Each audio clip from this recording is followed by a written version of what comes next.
and welcome to the Holistic Living, Learning, and Loving podcast, where we are bringing you back to the basics. We explore sustainable living and holistic health and strive for progress, not perfection. So please join us on a wellness journey and feel empowered to make positive changes in your life. Hey guys, today we are going to be talking about creating a no waste gardening and homesteading system. The ideal scenario in these homesteads is to be self-sufficient, to be able to grow your own food without having to go to the store to sustain your garden, like for fertilizer and different things like that. So today we're going to talk about a couple different things that you can put in place at your house, at your homestead, to be more self-sustainable and create a closed loop system. So we are going to talk about a couple things. The first kind of thing that I think of whenever I think of being self-sustaining is like fertilizer, basically. That's like a big thing that I work on here. Or compost, which is like fertilizer. Compost is like nutritious soil, same thing. But yeah, we don't have like the whole perfect self-sustainable system here, but we do a lot of things and have learned a lot of things to be more sustainable. That's like our main goal in all of this. When we started this journey was to be more self-sufficient and self-sustainable. So compost was like the first thing I kind of jumped into, I think. And people get so complex with compost. There's a million different methods and they have all those really cool things you can turn, and which I don't like that. I just feel like it's really small, and I need a lot of compost. I'm trying to garden big time. I want big piles. And a lot of people I feel like when you try to go the route of having to turn your compost, that's really hard, first of all, and especially if you're a woman like me and I was trying to do everything myself. My husband works. I couldn't turn that all the time, and that's just really discouraging. So I like to do everything an easy, lazy way, because I'm going to quit if I don't, right? We can't make things too difficult. So basically, the main thing you need to know about compost is that it's carbon and nitrogen, and you always want more carbon to nitrogen ratio. Carbon is your browns, your leaves, your sticks, pine needles, anything that's brown and dead. Your nitrogen is your greens, like your grass clippings, your kitchen wastes, like your fruit skins and stuff you throw out from the kitchen. And you typically would want it like a 30 carbon to 1 nitrogen ratio. I don't actually sit there and calculate it. I just make sure I have a shit ton more carbon than I have nitrogen. And you'll start to notice the consistency of your compost. Like one time I had just a ton of grass clippings and it just turned to slop. Like that's pretty much, I guess, what clay soil is made of, because it was like heavy clay. Wow. I do a lot of my vegetable, like everything that I cut off. I guess some people also like to save their vegetable, like onion tops and stuff, and you can save it in the freezer and make a broth out of it and stuff, which is kind of cool. Yeah. I guess you could maybe do that and then still compost the rest of it once you're done cooking it down. Yeah. So I'll do that, but I do like to be careful, apple cores and things like that, like peach pits, those type of things. I usually try not to put it in there because I'm worried about arsenic or whatever. I think apples there's are so high in little arsenic in apple seeds that is not a concern. I promise you, that's not something you need to be worried about. We go through 4 apples a day. Yeah, I'm telling you, you need a large amount of apple seeds for that to be because I remember watching this thing and people were talking about trying to make arsenic to poison someone out of apple seeds. Great. You need so much. I don't know, but it was you need tons of it. It's just not like that. Okay, so I can stop that. I usually have 2 compost piles, one by my garden and one that I put behind my fence. And the one behind my fence, I usually try to put scraps back there because there's box turtles and they really like those apple cores. Oh, that's cool. I know, I feed them, and rats and stuff. You feed the rats. I feed rats too, unfortunately. I don't want to. But yeah, so with your kitchen waste, you could do, like, I have more kitchen waste than I want to put in my compost pile because, like I said, it's going to be like too much nitrogen in there. So you can also use a lot of your kitchen waste in a vermiculture, like a worm bed. If you're doing that, you can, we're going to talk about that later, and also talk about making your own fertilizer with it, or just add it to your compost, or if you have chickens, feed it to your chickens, and it all just comes back, and then you use the chicken manure and all of that. But yeah, like if you have property with sticks and leaves and everything, it would be really good to invest in like a cheap wood chipper. They have these Sunjos, I think they're called. It's like $150, and it fits branches up to 1.5 inch diameter. And I use that. I'll every time somebody's throwing out branches in the neighborhood, I keep the back of my SUV trunk open, and I stuff it. People just stare at me. It's so funny. They're like, what is she doing? And I just got branches stuffed in the back, sticking out. And my trunk, if you put it in drive with the back open, it just beeps the whole time. And I'm just riding down the street with branches out and beeping. But yeah, funny. So that's good for the compost pile, or I use it for bedding for my chickens, or you could use it for mulch for the garden, So that's many ways you can use those things. Yeah, and I went to Harbor Freight one time, and they had the same thing, but it was maybe $75 or something. It was pretty cheap. Oh wow, that's cheaper than the one. That's half the price of the one I got.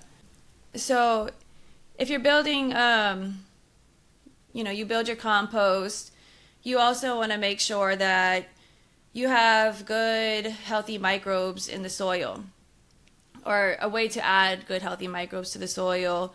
And a way to do that in a self-sustainable way is to, well, first of all, hold on, I'm jumping ahead.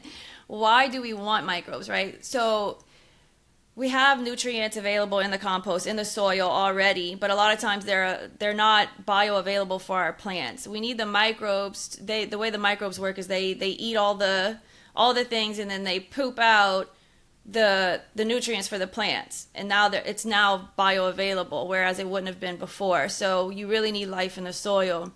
So ways to do that would be like a worm bed. Mm-hmm. Vermiculture, and that's another way to use your kitchen scraps, and make worm tea with their poop, right? They call it black gold. And also we learned to make fertilizer with the Jadam method. I think it's let's see, I have the book, Jadam. Mm-hmm. And the way we did it was we get a 5-gallon bucket, rainwater, grass clippings, and maybe a little bit of your native soil, and some mycelium, maybe even, we had mycelium. Not everybody, maybe, I'm not sure if you could get a mushroom and just throw it in there, or if you had some mycelium on a log and chip it off and throw it in there. Mm-hmm. But that helps. And then so grass clippings, garden clippings, and you let that sit there and ferment. You could even put your your kitchen scraps, banana peels and such, and that's going to sit there for a few weeks, and it's going to start to bubble. And ours is a year old now, and we just keep throwing stuff in there. And say you want to make a specific fertilizer for your tomatoes, if you throw tomatoes in it and tomato leaves and all the things from tomatoes and let that sit, that's going to be a perfect fertilizer for the tomatoes. But it's also adding microbes into the soil. So that's a cheap, sustainable way, And this stuff is really potent. You would only use a tablespoon to 2 gallons of water. And then water your plants just a little bit with that. Yeah, I did some, I had the girls eat so many bananas, but we also have so many bananas that go bad. So I have a freezer full of bananas. And one day I was going to make banana bread, so I took them all out, and I saved all the peelings, and I made a fermented banana peel fertilizer. Oh, and used that. But then another thing that I started doing is I bought this thing called a bokashi bin. And you could put your scraps in there, and then you sprinkle this wheat stuff that they sell. It's wheat crumbles or something, and it helps it break down faster, and it makes a lot of liquid on the bottom. And then it has like a little valve at the bottom where you can like get the liquid out and then mix it for your fertilizer. I had bought that because I wanted to experiment with it for hydroponics, but I've been using that. And Do you as find it well. works well? I think so. I mean, they're all still alive. Whatever. Yeah. All the stuff that the vine borers haven't destructed and the armyworms. Yeah. I mean, so far, all of the things that we've been doing are working, and I haven't. I do have some organic fertilizer. We put it out once, but that's something you're supposed to put out like every 2 weeks, and I only did it once, and everything's been doing great. So I think this works pretty well. Yeah. It's not the only thing I do though. How we'll talk often about. do you fertilize with that stuff? I do it. I try to do it weekly. Oh, really? See, that's my thing. I haven't done it. I'm like sporadic. Yeah, see, like with organic things, it's like everything's going to be more often with that, Yeah. typically. I'm not great, so I'm not producing a ton, and I'm getting like ravaged by pests as well. I'm also not producing a ton either, but everything's doing good, and it's starting to get there. I don't know if it's just because I had a late start or if I'm just, Yeah, I think so. I probably do need I more went to the nutrients. farmer's market. I went to the farmer's market last week, and I was like, how are you guys getting all this stuff right now? And he was like, well, when did you plant? And I was like, I don't know, probably like the first couple weeks of April. He's like, that was too late. I planted it on March 15th. And I was like, Yeah. man, March 15th? Like, so I guess that's why he was like, you didn't plant early enough. I was like, I was worried about the freeze. Yeah, because I started probably March 15th last year, and a freeze wiped out everything, and I was so devastated. Like, my starts were beautiful and big because I had started at the beginning of January, and I was just so excited, and I was devastating, so I told myself, not this year. But then I started late, and all my seedlings died, and I had to restart, so I was like super late. Yeah, the struggle. It's all about learning. But yeah, so you want your carbon, your nitrogen, your microbes, and those are all, self-sustainable ways of getting that. And then you want good water retention, but you don't want saturation, right? So if you're doing your compost right, that shouldn't be an issue unless you have your garden in like a low-lying area. But also a good sustainable way is rainwater, which is, pretty like common sense, but there's a lot of ways to collect rainwater. I know it's like supposedly illegal.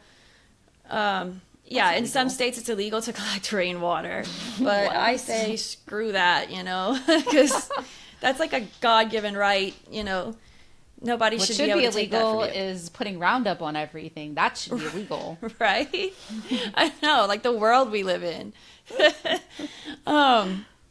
But yeah, I collect rainwater from the gutters.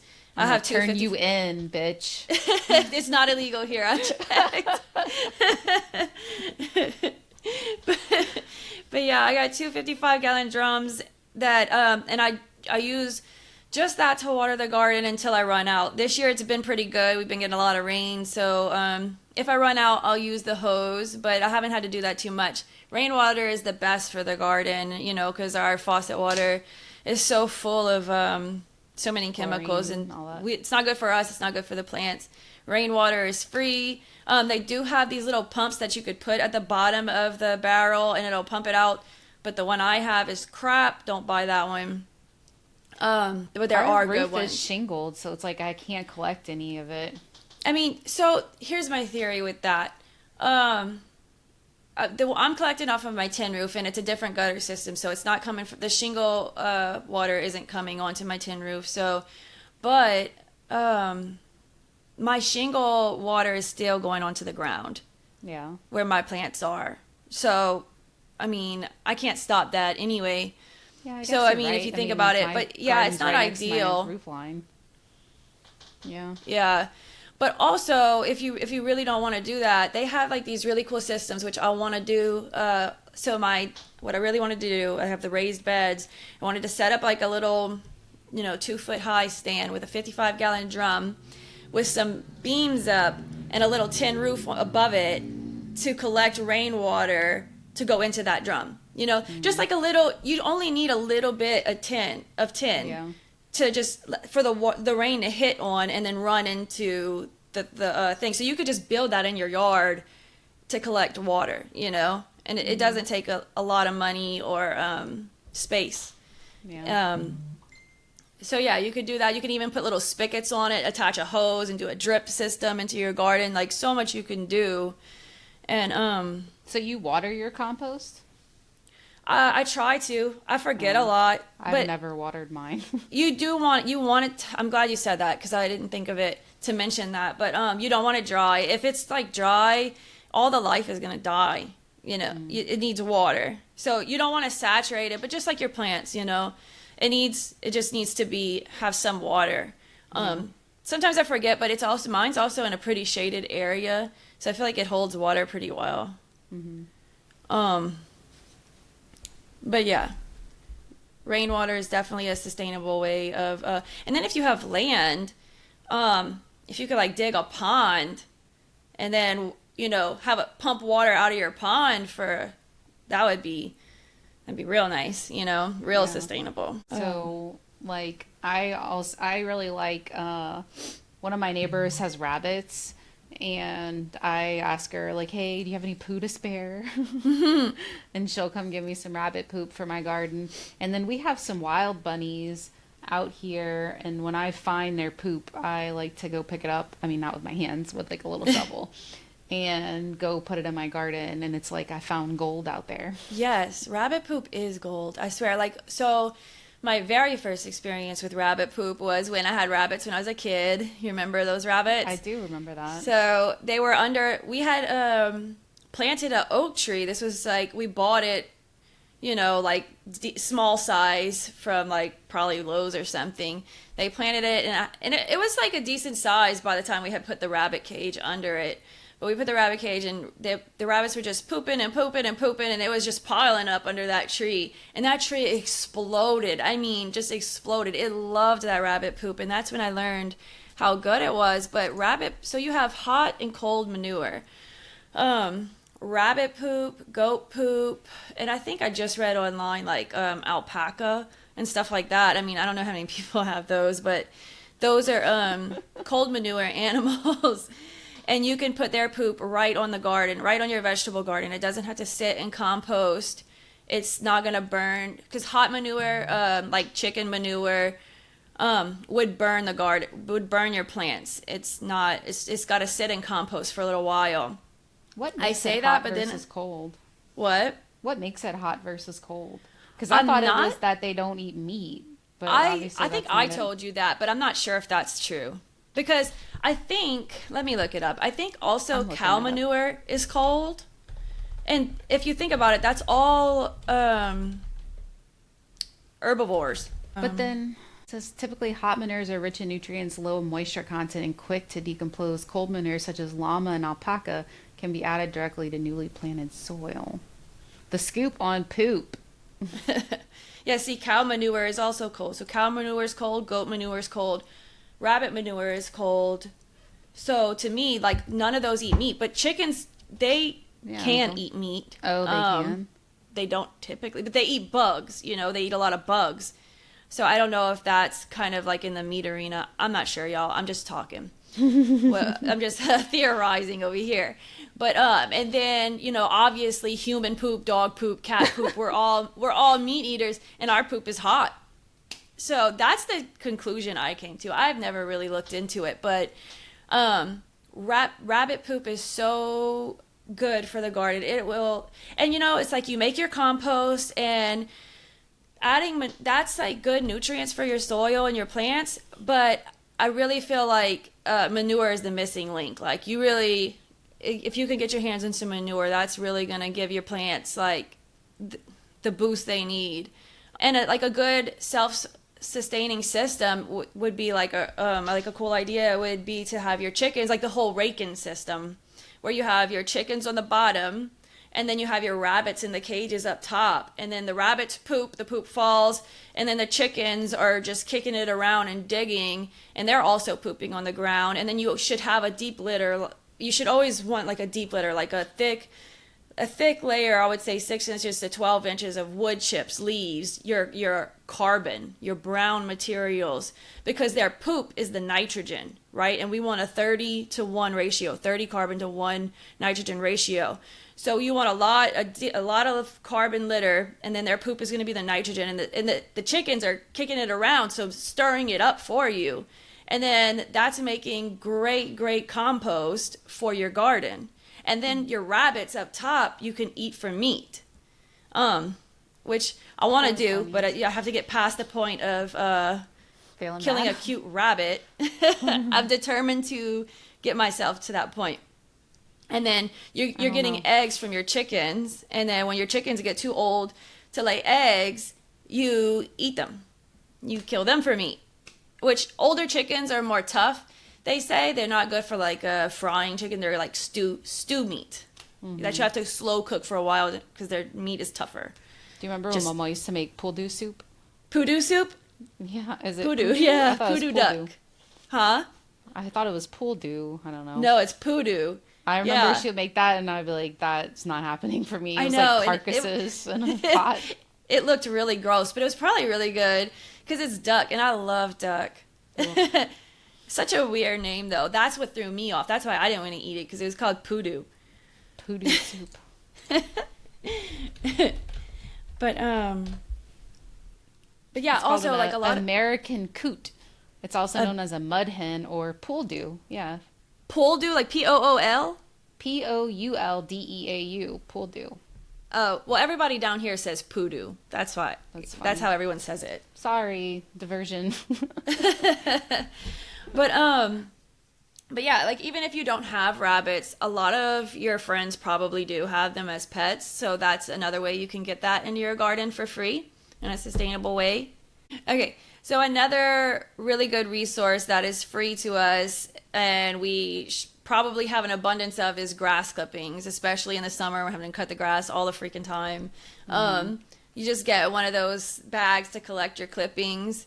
And I use that for so many things.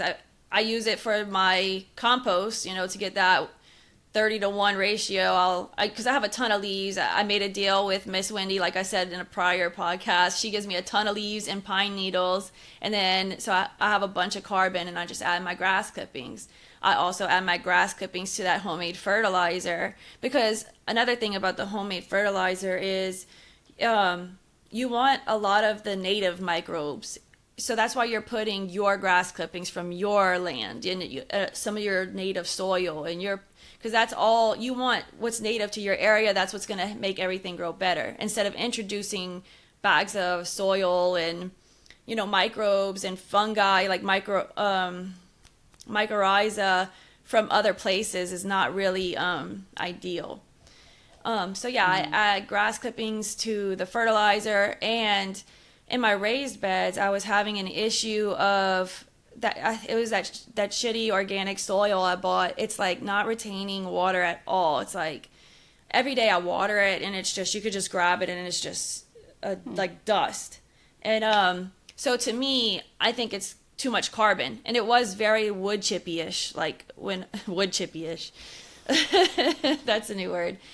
And so I think it's just too much carbon. So when I cut the grass, if I can't get to it right away, we dump it out on the ground, which it kills the grass underneath it. I don't know if everybody else would care about that.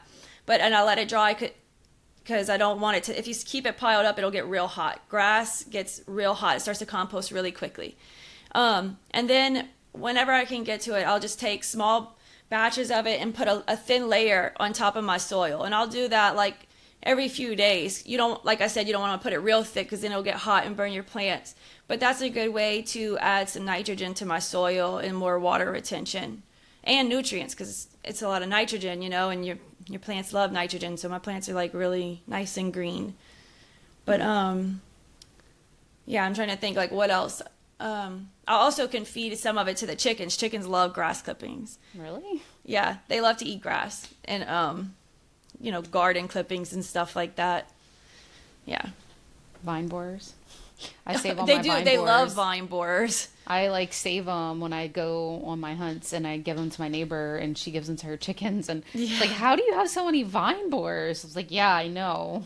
Are yours like really big? Mine are Yes, huge. huge. Yeah. My Bastards. squash and all it's almost done. I don't think I'm gonna be able to Mine are harvest still hanging anything. on, but they're not making any squash. And I just I'm saw a disappointed. squash vine borer moth today, and I couldn't kill them. They're so fast. I know. Nick got one the other day. He said he swatted it and then stomped it, and then he felt bad after. I wouldn't feel was bad like, about no, that. screw them. Nope. Let's see. Oh, so another thing is eggshells.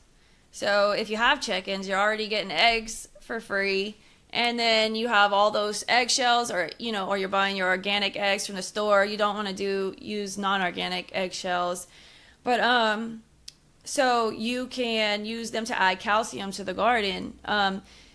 But you can't just put the eggshells just as they are, because they won't have calcium bioavailable for the plants for like 3 years.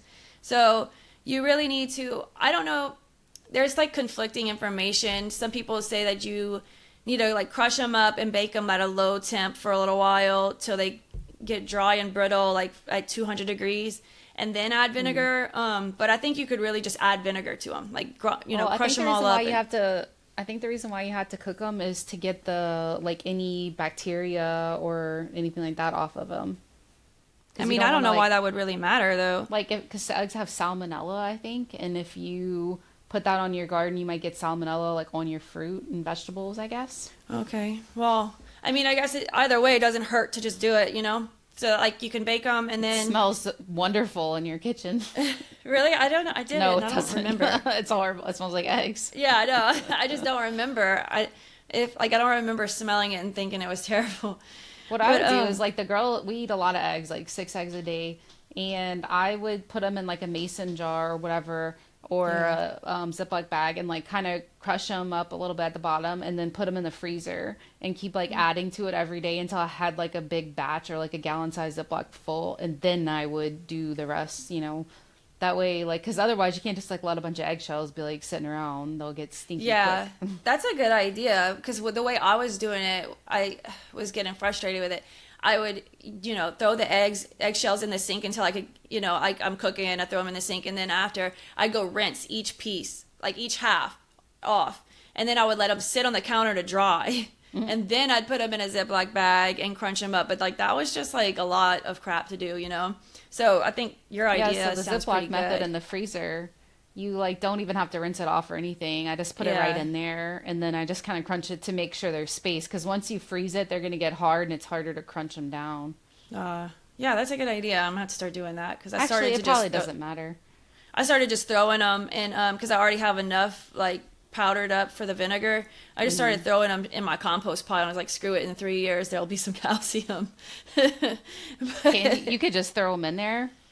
Yeah, you're gonna see pieces of them for a while, but it'll break down eventually. You could also feed your eggshells back to your chickens if you have chickens, and they need a lot of calcium, to produce their eggshells, and they like it, so that's a good way to use them as well. But yeah, I don't know if I finished saying how you add the vinegar to your eggshells, and it like starts to fizz and have like this chemical reaction, and then you can use that vinegar, I believe, diluted with water, mix it up, and then you water your garden.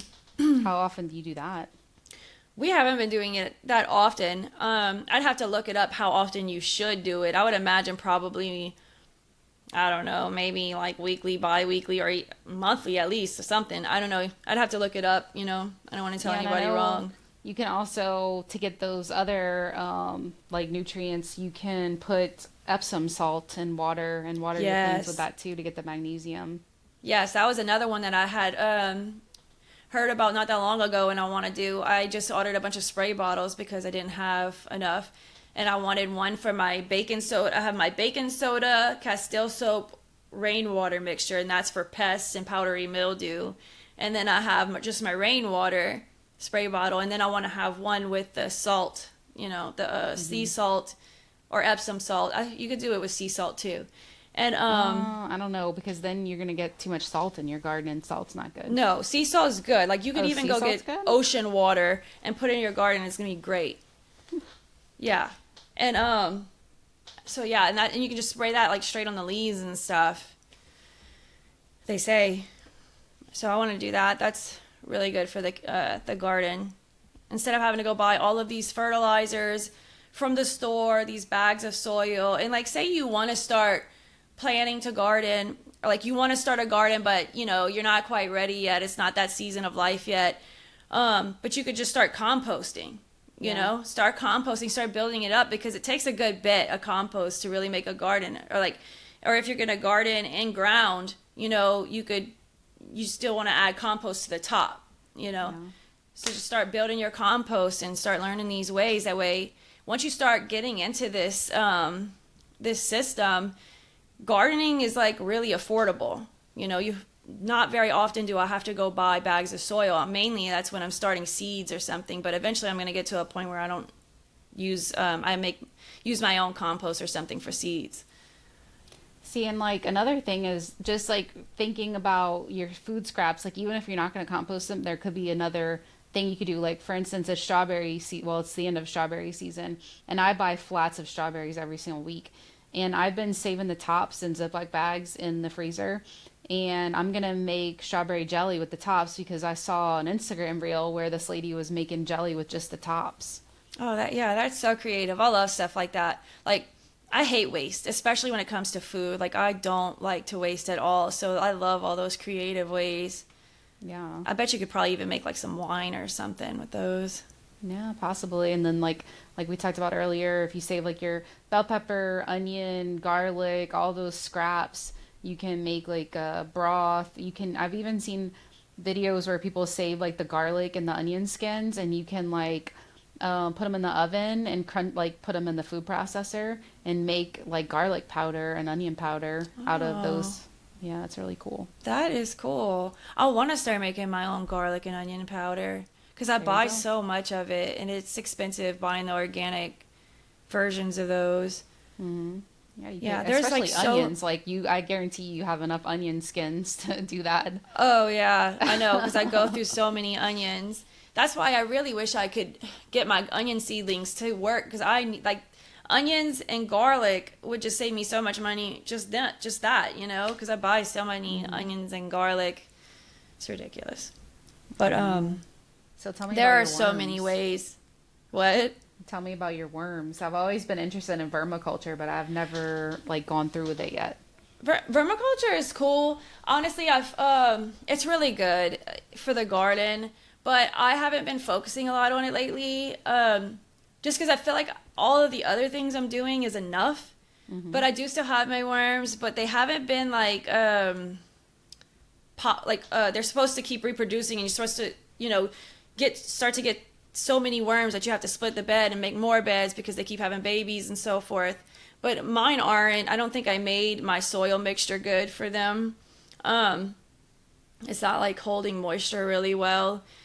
But yeah, so you have to make like this bedding material. It's like a mixture of your native soil, some cocoa coir, cardboard, like shredded cardboard, maybe a little bit of sand. I mean, there's different ways. There's a million different ways. You mix that all up. You can order some worms. I think I ordered from Uncle Jim's or something like that. Something about Jim. Yeah. You order your worms. I think the small red wigglers are like the best. They're little worms, but they're like the best and the quickest at like composting and eating things and turning it into black gold. And then, yeah, you just throw your kitchen scraps. So basically, I think if you have, I think like they eat half their weight per week or something. So if you have like a pound of worms, you would feed them a half pound of food per week. And I find my worms have a specific taste. Like they love bananas. They'll tear that up. Like, because if I have, say, potato peelings and bananas, like they're going to go to that banana. And I read, like I was curious and I kind of looked it up and they said like worms have a sweet tooth. So like, yeah. So they'll eat all the food and turn it into, and then poop it out, and it's black, and it's like this perfect, loamy, nutritious soil full of microbes, and then you can put that soil straight on the garden, or you can multiply the microbes in it by basically making a big tea bag with that soil in it, and then you get one of those what do you call them, like the bubbler. Yeah. I just, that makes the bubbles in the water. Yeah. And in a bucket with your tea bag thing suspended, and some people put molasses. I think you are supposed to, and then you let that sit overnight, and by the morning it's going to be like foaming, and that's like from all of the microbes reproducing and making more, having babies and making tons of microbes, and it's like this really potent microbial solution for the garden. And then you cut that with water, and you go and water everything, or you can even just spray the leaves directly. It's great for the garden, and you would want to do that probably weekly as well, or maybe even more often. It's like one of those things that's really safe for the garden and really good. Yeah. Worm tea. Yeah, worm tea. Sounds yummy. Also, what? Sounds yummy. Oh, yeah. A lot of people I've heard also like say that they'll use the liquid that kind of accumulates at the bottom, because some people like the way they set up their beds. I just use one of those big Tupperware containers with holes drilled in the top for air circulation. So I don't have anything draining out of the bottom. I just make sure that I don't overwater it. But a lot of people have like those fancy systems where the worms move down to the next story and the water drains out at the bottom. And they'll say that water that drains out at the bottom is worm tea, which I'm not going to say it's not, but it's not like the whole process of making a tea with the bubbler and everything. Yeah. But I'm sure it's still really great for the garden, Yeah. Let's see. So some other sustainable things you can add to your garden is bees. No matter how small of a yard you have, I have a small yard. I live in a dense neighborhood, and I have bees, and they are just wonderful to have, very interesting creatures to watch, and learn about for your kids and everything. But they provide you with honey, which I use a shit ton of honey, so that's going to be really great once I can finally harvest it. And they also pollinate your garden, which is really important, because like you said, and like I'm also having issues right now because my bees, they pollinate your garden, but they also pollinate everywhere else, and I feel like my bees are not focusing on my garden. You're like, hello, I got you to pollinate my garden. Where are you going all day? Get back over here. But see, what I didn't do is I didn't plant a lot of flowers. Last year I had zinnias and marigolds and all kinds of stuff everywhere, which I wanted to do that, but I just didn't get around to it. So the only flowers I really have are my blossoms for the vegetables, And you really want to have the pollinator friendly flowers, wildflowers and everything to really draw them in. Yeah. So that's where I dropped the ball. But yeah, you really want bees they're kind of an expensive investment up front, but after that, it's, the honey you're going to get from it. And then you could keep, as they start to build more, you could keep splitting the hives and making more colonies and getting more honey. And it's just, I think a really important part of a sustainable system. That and chickens. Oh, I just hit my... I know, it's like chickens seem cool, but I'm just not into it. I don't know. I can't get down with the chickens. Well, that's okay. You can just get your friend's rabbit poop. Because I would like to get. I really good. want a giant Flemish bunny. I would Get really one. love to get one, but like I want it to be kind of outside, and I don't want to keep it in a cage, and like so it makes it very complicated because it's gonna like break out. No, there's people do that all the time. You can make a system. You just some chicken wire. Yeah. Or some kind of system like that. Mike says no. Oh, bummer. Your garden would love it. I'm sure it would. And I think one of the last things I wanted to mention about a sustainable system in the garden is buying heirloom seeds. If you want a sustainable system, you don't want to have to rely on going to the nursery or Lowe's, Home Depot to get starts every year. That's can be really expensive, but it's also just not sustainable, Seeds are cheap. If you do it right, you'll only buy them once.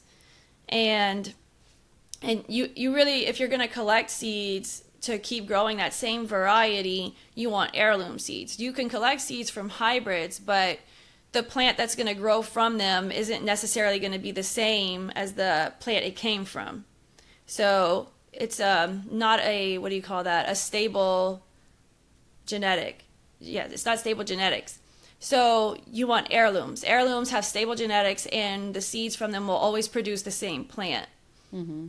So that's something that I think is, an important part of a sustainable garden or homestead. Yeah, for sure. And I like to do Baker Creek seeds. Is my favorite. Oh yeah, Baker Creek is the best. And then they give you that catalog. And also, like, if you're into, oh god, yes, they really get people with that catalog, that catalog by your nightstand that you. I decided to part with my catalog. I felt like I had enough time with it, and I gave it to one of my neighbors who was showing an interest in growing plants, and so they can get inspired by it. That's nice of you, spreading that love, because that magazine is lovely. So cool. Yeah. It's like, oh, I don't even eat watermelon, but I want 5 varieties because they're so cool looking. That's the downside of it, is you'll start buying like $100 worth of seeds of stuff you're not even gonna eat, just because it looks really cool and it'd be fun to grow. Mm-hmm. So that's not sustainable. That goes against what we're talking about. Yeah. Another good seed company that I personally like is for medicinals is Strictly Medicinal. I swear, like, they have like everything that I've ever tried to look up, and I don't know, they have different varieties of all the medicinals, and I highly encourage people to grow some medicinals. You don't need a lot, like just pick 5 or 6, and like they grow like weeds. Most of them are like weeds, and that's a sustainable way to make medicine. And once you start to learn about this stuff, it is so easy to make. I mean, oil, water, alcohol, like high proof alcohol, like vodka and stuff, to make tinctures or making teas, and it works. If a lot of the times we buy these herbal herbs from, this is off topic, but I'm going to ramble on for a second. We buy these herbs from these places, and they're not dried correctly, or they were not harvested correctly. They just, they harvest them at the wrong time, or they harvest them and throw them in the dehydrator at high temperatures, and they're all brown, and the nutrients and the medicinal qualities were baked out of them. And then they're still expensive, and then we consume them, and we're like, it doesn't do anything for us, and then we're like, this doesn't work. Also, we're not using them correctly. Like, sometimes with the teas, you need more than 1 tea a day. You might need to drink it like 4 times a day and stuff like that. So, But yeah, if you can start growing medicinals and making your own medicine, I mean, that's pretty sustainable too. I like to grow turmeric and dry that, powder it, and make my own pills for like when we have headaches or anything that causes pain or inflammation. Yeah, I love turmeric. Yes, and easy to grow. So easy to grow. All right, awesome. Well, this was really informative. I know I know some of this stuff, but I learned a lot today and need to go fertilize my freaking garden. But this was great. I'm so happy you shared that stuff with us today, because such good information to get started with a sustainable homestead. Yep. So thank you guys so much for being with us today. Please like, subscribe, share with a friend, tune in every Friday. We always release on Fridays, and we always talk about different stuff. I mean, last week we were talking about connection. This week we're back to gardening. Who knows what we'll talk about next week. Yeah, because we're truly bringing you back to the basics, like the basic necessities of living a simple, meaningful life. Mm-hmm. So we're covering all those basic topics. Yeah, and like whatever sparking us this whatever week, we kind of talk about what we're going to discuss, and we decide what we're feeling that week. So this was good stuff. Thank you so much, Rachel. Thanks, guys. We'll see you next week. Bye. Bye.